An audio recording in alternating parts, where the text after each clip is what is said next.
باللہ من الشیطان اللعین الرجیم بسم اللہ الرحمن الرحیم انا آتینا کل کوثر فصلی لربک وانحر انا شانئک هو الابتر۔ ناظرین عزیزان امام مظلوم کربلا، آج ہم اپنے پاکیزہ امام سید سجاد علی ابن الحسین علیہ السلام جو سورہ کوثر کا مصداق ہیں، ان کے ذکر کی سعادت حاصل کر رہے ہیں۔ منتظر چینل پر ذکر اہل بیت علیہ السلام بہت بڑی عبادت بھی ہے اور بہت بڑی سعادت بھی ہے، کیونکہ امام حسین علیہ السلام نے دین کے لیے کربلا میں وہ قربانیاں دیں کہ دین کو امام حسین علیہ السلام نے اپنی قربانیوں سے دین کو بچایا۔ اللہ کا وہ پاکیزہ دین جس کے لیے خالق کائنات مالک دو جہاں نے ارشاد فرمایا کہ ان الدین عند اللہ الاسلام، اللہ کے نزدیک بہترین دین جو ہے وہ اسلام ہے، جو محبت کا، اخوت کا، بھائی چارے کا پیغام ہمیں دے رہا ہے۔ امام حسین علیہ السلام کے پاکیزہ بیٹے علی ابن الحسین علیہ السلام جو سید الساجدین بھی ہیں اور صابر امام بھی ہیں، شاکر امام بھی ہیں، اور سورہ کوثر کی مکمل تفسیر ہیں علی ابن الحسین امام زین العابدین علیہ السلام۔ اس لیے کہ سورہ کوثر جن مقدس ہستیوں کی شان میں نازل ہوا، ان میں رسول خدا، مولا کائنات، بی بی پاک بطول، حسن ابن علی، حسین ابن علی، علی ابن حسین امام زین العابدین، اور آپ کے سلسلے سے یہ سلسلہ بڑھ رہا ہے۔ امام باقر علیہ السلام، امام جعفر الصادق علیہ السلام، امام موسیٰ کاظم علیہ السلام، امام رضا علیہ السلام، امام تقی جواد علیہ السلام، امام نقی علیہ السلام، امام حسن عسکری علیہ السلام، اور آخری حجت سورہ کوثر کی سرکار امام زمانہ جن کے ہم منتظر ہیں، وہ امام زمانہ ہیں۔ اس کے علاوہ کوئی حجت نہیں، اور کوئی بھی غیر معصوم سورہ کوثر کا مصداق نہیں ہو سکتا۔ یہ 5، 12، 14 ہیں جو سورہ کوثر کا مصداق قرار دیے ہیں۔ اور آیہ مودت میں بھی اللہ رب العزت نے ان ہستیوں کا تذکرہ کیا کہ قُلْ لَا أَسْأَلُكُمْ عَلَيْهِ أَجْرًا إِلَّا الْمَوَدَّةَ فی القربہ، سورہ شورى ہے۔ آیت کا نشان جو ہے وہ 23 ہے۔ اس میں بھی فضیلت جو ہے وہ بتائی جا رہی ہے 5، 12، 14 کی، کہ یہ وہ پاکیزہ ہستیاں ہیں جن کے لیے آیتوں کے نزول ہو کر اس پر جو عمل کر کے ان ہستیوں نے بتایا ہے، وہ کوئی غیر معصوم جو ہے اس میں شامل نہیں ہو سکتا۔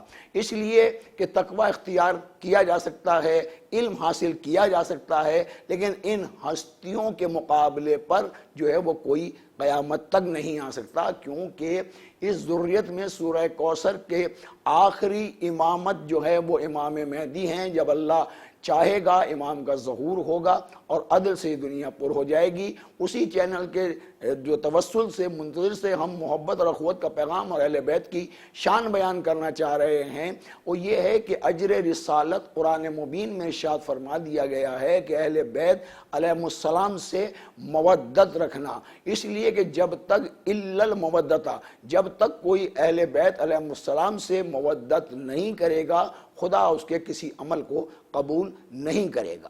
اور رسول اللہ نے اپنی زندگی میں آیت آنے کے بعد ان ہستیوں کا تعارف بھی کرایا ہے، چادر میں لے کر بتایا ہے اور مباہلے میں لا کر دکھایا ہے، تاکہ لوگ غلط فہمی میں نہ رہیں۔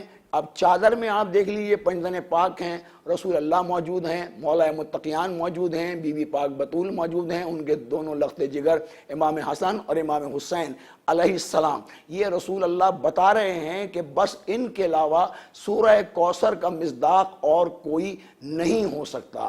اس لیے یہ شرف جو ہے اللہ نے اہل بیت اطہار کے علاوہ کسی کو شرف نہیں دیا ہے۔ ظاہر ہے کہ ان کی ذریت میں متقی بھی آئیں گے، پرہیزگار بھی آئیں گے، سعادت بھی آگے بڑھے گی۔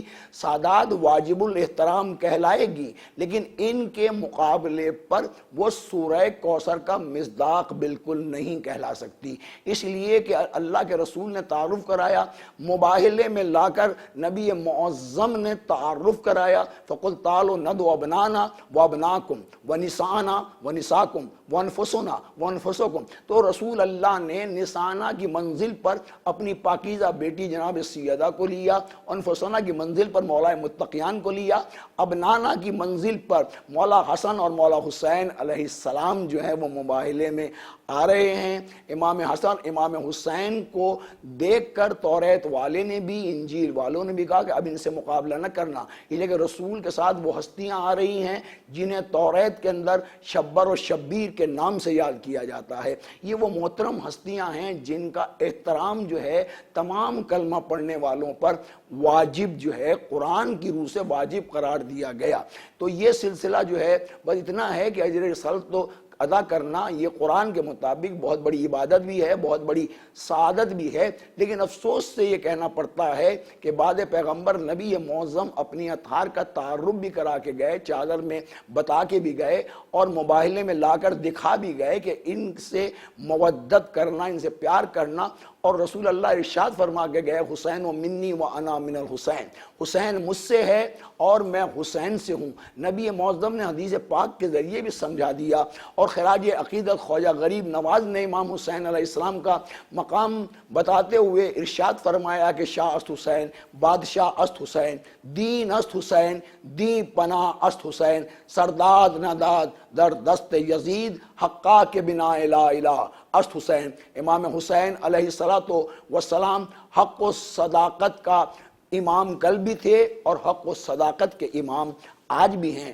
آپ نے توحید کو بلند کیا، آپ نے نانا کی شریعت کو بلند کیا، اور یہ عہد کیا نانا کے روزے سے کہ نانا میں مدینہ چھوڑ رہا ہوں، لیکن آپ کے دین کو، آپ کی شریعت کو حسین کربلا کے میدان میں عیاں کرے گا، دنیا والوں کو بتائے گا کہ دنیا داری اور ہوتی ہے، دینداری اور ہوتی ہے۔ تو امام حسین علیہ السلام کا مقصد دنیا حاصل کرنا نہیں تھا، اقتدار حاصل کرنا نہیں تھا، اس لیے کہ شریعت محمدی کا مذاق اڑایا جا رہا تھا، یزید مذاق اڑا رہا تھا، لیکن امام حسین علیہ السلام نے میدان کربلا میں آ کر قربانیاں دے کر زمانے والوں کو یہ پیغام دے دیا کہ دین پر سب کچھ قربان کیا جا سکتا ہے، لیکن دین پر کبھی سودے بازی نہیں ہوتی۔ اسی حسین کا بیٹا ہے یہ سید سجاد۔ ظاہر ہے کہ مصائب قیامت کے ہو رہے ہیں کہ امام حسین کے مصائب بڑے قیامت کے مصائب ہیں، کڑیل جوان کا لاشا اٹھانا، لیکن دین کو بچانا، ننھے سے علی اصغر کو ہاتھوں پہ لانا اور سوال پانی کا کرنا۔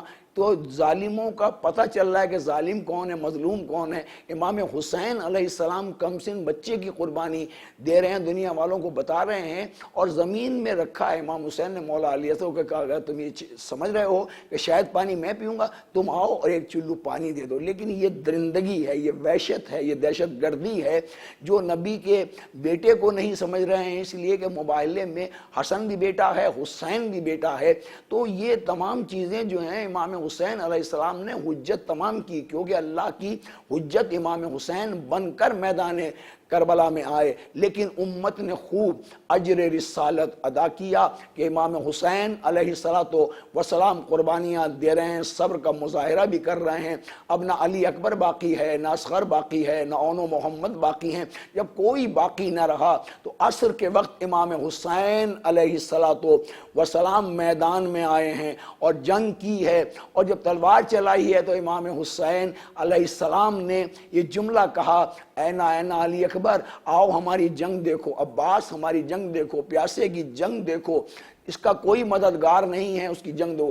امام حسین علیہ السلام عصر کے وقت کربلا کے میدان کے اندر امام حسین علیہ السلام شمر کا خنجر تھا اور حسین کا گلا تھا، ضربے مار رہا تھا، اور طلع زینبیہ سے بہن فریاد کر رہی تھی، ظالموں نہ مارو، یہ نبی کا نواسا ہے، میری ماں زہرا نے چکیاں پیس کر پالا۔ تو صبر امام حسین نے بھی کیا، اور آ گیا میں مولا سید سجاد عابد بیمار کی بارگاہ میں کہ سید سجاد نے وہ صبر کا مظاہرہ کیا کہ جلتے ہوئے خیمے ہیں اور سید سجاد ہیں، اس لیے کہ لاشیں پڑے ہوئے ہیں اور سید سجاد صبر کا مظاہرہ کر رہے ہیں۔ جب امام حسین قتل ہو گئے، خیموں میں آگ لگا دی گئی، تو یہ سوچنا چاہیے یہ خیمے کس کے ہیں؟ یہ نبی کے نواسے کے ہیں۔ جناب زینب کون ہیں؟ نبی کی نواسی ہیں۔ جناب زینب کون ہیں؟ بی بی پاک بطول کی بیٹی ہیں، لیکن خیموں میں آگ لگائی جا رہی ہے، چادریں اتری جا رہی ہیں۔ جائیے کہ جناب زینب کے خیمے میں آگ بھی لگائی، اور اس شمر ملعون نے نو کے نیزہ سے جناب زینب کی چادر بھی سید سجاد میرا عابد بیمار، میرا صابر مولا، میرا شاکر مولا سب کچھ دیکھ رہا ہے۔ کیا وقت ہوگا اس وقت کہ جب سید سجاد کے سامنے بابا کا لاشا ہے، علی اکبر کا لاشا ہے، عباس کے بازو کٹے ہوئے ہیں، سید سجاد عابد بیمار صبر بھی کر رہا ہے، شکر بھی کر رہا ہے، اس لیے کہ سجدہ کر کے خدا کی وحدانیت کا سید سجاد عابد بیمار جو ہیں وہ اعلان بھی کر رہے ہیں۔ لیکن ظالموں کے پاس سید سجاد علیہ السلام کو تو آ کر جو ہے وہ تعزیت تو پیش نہیں کر رہے ہیں، بلکہ سید سجاد کے سامنے سید سجاد کی چھوٹی بہن جو 4 برس کی ہے تماچے شمر مار رہا ہے، اور سکینہ ایک ہی جملہ کہہ رہی ہے، کاش میرا چچا عباس ہوتا تو میرے تماچے نہ لگتے، کاش میرا بابا ہوتا، بھیا سجاد مجھے تماچوں سے بچا لو۔ سب کچھ سید سجاد جو ہیں وہ یہ ساری چیزیں دیکھ رہے ہیں، اور سید سجاد صبر کے علاوہ اور کوئی چارہ نہیں ہے میرے عابد بیمار مولا پر۔ اور یہ عابد بیمار مولا 11 محرم کو سید سجاد کے ہاتھوں میں ہتھکڑیاں ہیں، بیڑیاں ہیں، اور سید سجاد کو گزارا جا رہا ہے۔ کیا قیامت گزری ہوگی جب سید سجاد گنج شہیداں سے گزرا اور بابا کے لاشے پر آئے، دونوں ہاتھوں کو جوڑ کر سجاد میرا مولا کہتا ہے بابا مجھے معاف کر دینا، میرے ہاتھوں میں ہتھکڑیاں ہیں، پیروں میں بیڑیاں، بابا نہ میں غسل دے سکتا ہوں نہ میں کفن دے سکتا ہوں۔ سید سجاد، اس لیے کہ مولا حسین نے ارشاد فرمایا تھا میرا جہاد اصغر ہے اور میرے بیمار کربلا سید سجاد کا جہاد اکبر ہوگا۔ اس لیے کہ جب سجاد کربلا سے جائے گا تو زینب کی چادر اتر جائے گی، کوفے کا بازار ہوگا اور سید سجاد ہوگا، شام کا دربار ہوگا، میرا عابد بیمار ہوگا جو میرے پیغام کو کوفے کے بازاروں میں بھی پہنچائے گا اور شام کے درباروں میں بھی پہنچائے گا۔ وہ سید سجاد نے، عابد بیمار نے وہ عمل کیا کہ پیغام مقصد بابا حسین کو شام کے درباروں تک بھی پہنچا دیا اور حسین کی فتح و کامرانی کا اعلان بھی کر دیا۔ جب سید سجاد نے اپنے دادا مولا کائنات کے لہجے میں خطبہ دیا تو یزید گھبرا کے پوچھتا ہے یہ خطبہ دینے والا کون ہے؟ کہا یہ حسین کا بیٹا سید سجاد ہے۔ کہا اس کا خطبہ روک دو۔ خطبے کو روک دیا گیا، آذان کا وقت آ گیا۔ جب مؤذن نے کہا اشہد ان لا الہ الا اللہ اشہد ان محمد رسول اللہ، تو سجاد نے کہا او یزید بتا یہ محمد رسول اللہ تیرے جد ہیں یا میرے جد ہیں؟ تو شرمندگی سے گردن کو نہیں جھکایا بلکہ مذاق اڑاتا رہا۔ تشت کے اندر امام حسین علیہ السلام کا سر مبارک، جن دندان مبارک کو حسین کے رسول بوسہ دیا کرتے تھے، یہ ان دندان مبارک سے بے ادبی کر رہا تھا۔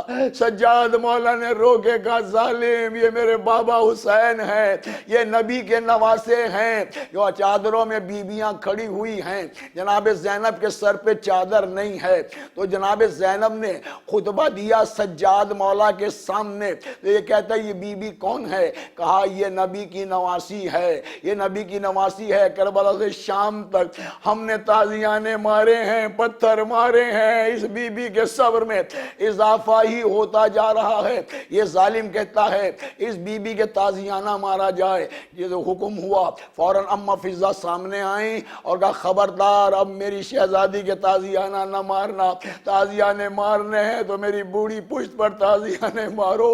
جناب فضہ نے آ کر یہ کیا۔ اس کے بعد جو دربار میں بیٹھے ہوئے تھے حبشی 700 حبشی تھے،